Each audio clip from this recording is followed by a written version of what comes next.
Assalamualaikum warahmatullahi wabarakatuh.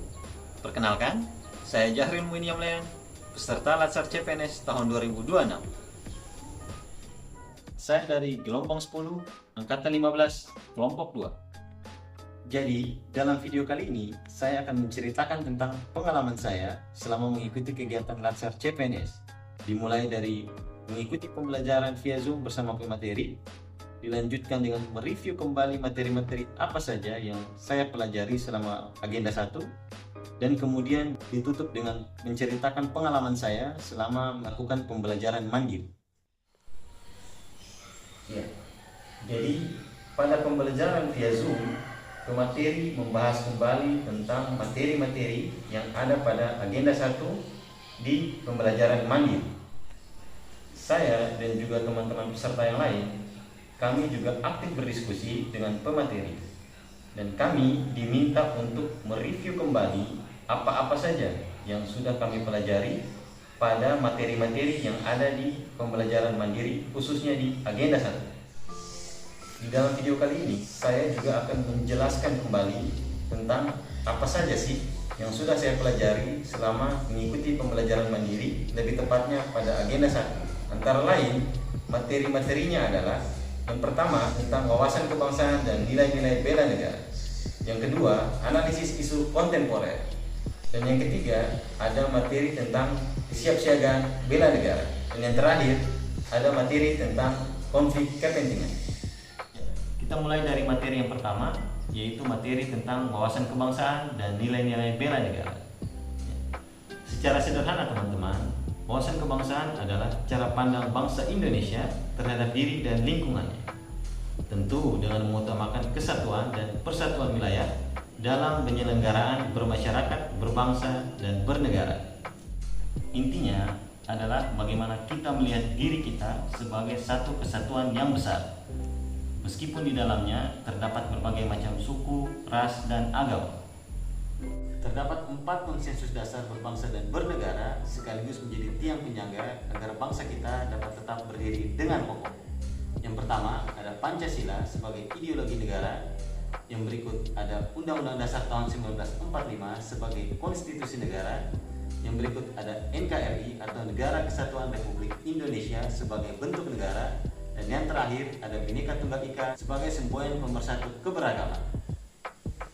Terdapat 5 nilai dasar bela negara, antara lain: yang pertama, cinta tanah air; yang kedua, kesadaran berbangsa dan bernegara; yang ketiga, setia kepada Pancasila; yang keempat, rela berkorban untuk bangsa dan negara; dan yang kelima adalah kemampuan awal bela negara. Terdapat 4 konsensus dasar berbangsa dan bernegara sekaligus menjadi tiang penyangga agar bangsa kita dapat tetap berdiri dengan kokoh. Yang pertama ada Pancasila sebagai ideologi negara. Yang berikut ada Undang-Undang Dasar tahun 1945 sebagai konstitusi negara. Yang berikut ada NKRI atau Negara Kesatuan Republik Indonesia sebagai bentuk negara. Dan yang terakhir ada Bhinneka Tunggal Ika sebagai semboyan pemersatu keberagaman. Materi yang berikut adalah tentang kesiapsiagaan bela negara. Bagi seorang ASN, kesiapsiagaan bela negara bukan hanya tentang latihan baris per baris atau tentang fisik yang kuat, tetapi juga harus memiliki mindset atau pola pikir dan juga mental yang kuat agar dapat memberikan pelayanan terbaik. Terdapat 4 pilar kesiapsiagaan bela negara. Yang pertama adalah kesehatan jasmani dan rohani. Yang kedua adalah etika dan moral. Yang ketiga adalah kearifan lokal. Dan yang keempat adalah aksi nasional bela negara. Materi yang berikut adalah tentang analisis isu kontemporer. Analisis isu kontemporer adalah kemampuan untuk memahami perubahan lingkungan strategis melalui isu-isu yang sedang terjadi dan berpotensi berdampak luas. Sebagai seorang ASN, kita diharapkan untuk memiliki kepekaan dan kepedulian serta bersedia memberikan kontribusi dengan mengembangkan kemampuan berpikir kritis dan kreatif. Ada beberapa isu-isu strategis kontemporer yang saat ini sedang ramai dibahas adalah: yang pertama tentang korupsi, yang kedua tentang narkoba, dan yang ketiga adalah cybercrime atau kejahatan di dunia digital, dan juga hate speech atau ujaran kebencian. Materi yang berikut dan juga merupakan materi yang terakhir adalah materi tentang konflik kepentingan.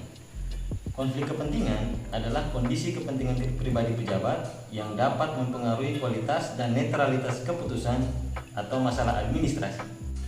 Konflik kepentingan sendiri sering menjadi awal tindak korupsi sehingga perlu dikelola untuk mewujudkan tata kelola pemerintahan yang bersih dan juga pemerintahan publik yang berkualitas.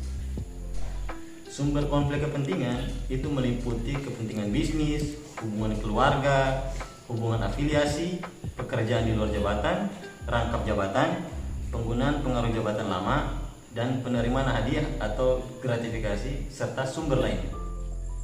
Pengalaman saya saat mengikuti pembelajaran mandiri adalah saya menyadari sungguh bahwa menjadi seorang ASN bukan hanya soal status, tetapi soal kemauan untuk terus belajar. Tentu di dalam melakukan pembelajaran mandiri, ada beberapa kendala yang sering saya hadapi, seperti kehilangan fokus, keinginan untuk scrolling media sosial, dan juga masalah jaringan pada saat mau mengumpulkan tugas. Ada juga bagian yang paling mendebarkan, tentu saja saat mengumpulkan poin atau memburu evaluasi akademik, karena ada rasa puas yang tak ternilai saat berhasil merangkum pemahaman dalam bentuk tugas atau menjawab soal evaluasi dengan lancar. Itu bukan sekedar angka, tetapi bukti bahwa saya mampu untuk memimpin diri sendiri sebelum nantinya akan memimpin atau melayani masyarakat. Demikian video dari saya. Terima kasih sudah menonton dan mohon maaf apabila terdapat banyak kesalahan.